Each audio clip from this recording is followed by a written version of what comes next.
మనుషులు చేసిన దేవుళ్ళు ఎందరో, నా యేసు వలనే ప్రాణం పెట్టలేదయ్యా.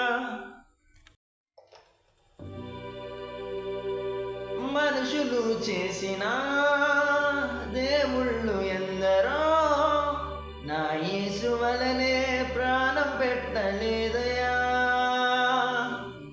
మరణపు నీడలో నిలిచిన మనిషికి విడుదల